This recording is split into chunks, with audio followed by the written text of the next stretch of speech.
ఇప్పుడు మాజీ పిసిసి అధ్యక్షులు నీటిపారుదల మంత్రివర్యులు ఉత్తమ్ కుమార్ రెడ్డి గారు మాట్లాడాల్సిందిగా విజ్ఞప్తి చేస్తున్నారు. సభాధ్యక్షులు రోహిన్ రెడ్డి గారు, నూతనంగా ఈరోజు పిసిసి బాధ్యతలు చేపట్టిన ప్రియ మిత్రుడు సోదరుడు మహేష్ గౌడ్ గారు, గౌరవ ముఖ్యమంత్రి గారు, గౌరవ ఉప ముఖ్యమంత్రి గారు, ఏఐసిసి ఇన్ఛార్జ్ గౌరవనీయులు దీపా దాస్ మున్షి గారు, ఏఐసిసి కార్యదర్శులు, వేదిక మీద పెద్దలు, సహచర మంత్రివర్యులు, ప్రియమైన కాంగ్రెస్ నాయకులు, కార్యకర్తలు, మహేష్ గౌడ్ గారికి నా అభినందనలు, శుభాకాంక్షలు తెలియజేస్తూ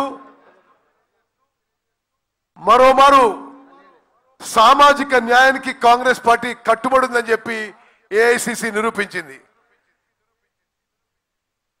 ఓబీసీకి చెందిన మహేష్ గౌడ్ గారు సుదీర్ఘకాలంగా ఎన్ఎస్యుఐలో, యూత్ కాంగ్రెస్ లో, కాంగ్రెస్ పార్టీలో క్షేత్రస్థాయి పనిచేస్తూ ఈరోజు రాష్ట్ర కాంగ్రెస్ పార్టీ అధ్యక్షుడు కావడం ఇది ఎంతో సంతోషిత విషయం మనవి చేస్తూ నేను మనస్ఫూర్తిగా ఏఐసిసిని కూడా అభినందిస్తున్నాను. సామాజిక న్యాయం అనేది కాంగ్రెస్ పార్టీలో అణువున ఉంటుందని చెప్పి మరోమారు నిరూపించబడ్డది. తెలంగాణలో, ఆంధ్రాలో, ఇతర పార్టీల్లో ఒకే కుటుంబానికి, ఒకే సామాజిక వర్గానికి చెందిన అధ్యక్షులు.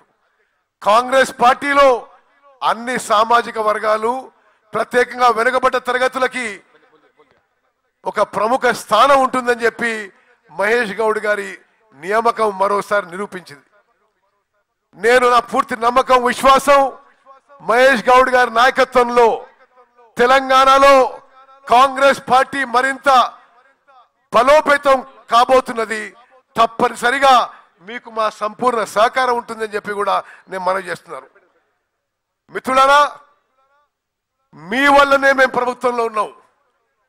కాంగ్రెస్ నాయకులు, కార్యకర్తలు ఈ రాష్ట్రంలో మీ రక్తం, చెమట, మీ శ్రమ, మీ త్యాగం ఎవరో మర్చిపోమని చెప్పి నేను మనవి చేస్తున్నాను.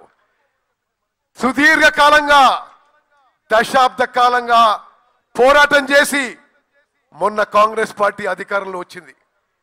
ఇప్పుడు ఎప్పుడు కూడా కాంగ్రెస్ పార్టీకి త్యాగం చేసిన వాళ్ళు, కష్టం చేసిన వాళ్ళు కాంగ్రెస్ పార్టీ మర్చిపోదని చెప్పి మహేష్ గౌడ్ గారి నియామకం మరోసారి నిరూపించబడిందని చెప్పి నేను చేస్తున్నాను. దేశంలో రాజకీయాలు చూసిన క్రమక్రమంగా మొన్న పార్లమెంట్ ఎలక్షన్స్ తో నరేంద్ర మోదీ, బీజేపీ గ్రాఫ్ తగ్గిపోతూ కాంగ్రెస్ పార్టీ, రాహుల్ గాంధీ గారి గ్రాఫ్ ఏ విధంగా పెరుగుతుందో మీరు గమనిస్తున్నారు. నిస్సందేహంగా వచ్చే పార్లమెంట్ ఎన్నికల్లో కాంగ్రెస్ పార్టీ గెలిచి రాహుల్ గాంధీ గారు ప్రధానమంత్రి కాబోతుందని చెప్పి నేను చేస్తున్నాను. దానికి మన అందరం కూడా అన్ని విధాలుగా కష్టపడి పనిచేయాలని చెప్పి మనవి చేస్తూ, సెప్టెంబర్ 17వ తారీఖు 3 రోజుల్లో జరగబోతుంది. నేను 2 విషయం మనవి చేస్తా. ఆనాడు నిజాం నుంచి విముక్తి చెంది భారతదేశంలో విలీనమైన హైదరాబాద్ రాష్ట్రానికి, ఈనాడు తెలంగాణ ఇచ్చిన దానికి రెండిటికి బీజేపీకి సంబంధమే లేదు. భారతదేశానికి ఆగస్టు 15, 1947లో స్వాతంత్రం వస్తే 1 సంవత్సరం 2 నెలల తర్వాత సెప్టెంబర్ 17, 1948లో ఆనాటి నిజాం రాష్ట్రం భారతదేశంలో విలీనమైంది. ఆనాడు కూడా బీజేపీకి పాత్ర లేదు. ఈనాడు కూడా తెలంగాణ రాష్ట్రం ఏర్పడడంలో కేవలం కాంగ్రెస్ పార్టీ పాత్ర ఉంది. నేను ఎందుకు మనవి చేస్తున్నా అంటే, 17 సెప్టెంబరు బీజేపీ వాళ్ళు దాని గురించి ఏదేదో ప్రకటనలు చేస్తూ కేంద్ర హోంమంత్రి అమిత్ షా గారు వచ్చి హైదరాబాద్ లో ఏదో ఫంక్షన్ చేస్తున్నాడు.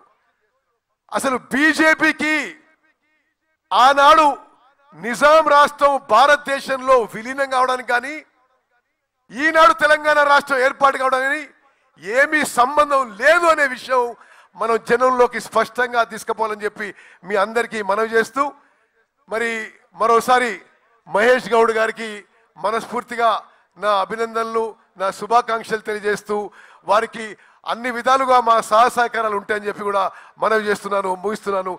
జై హింద్, జై కాంగ్రెస్.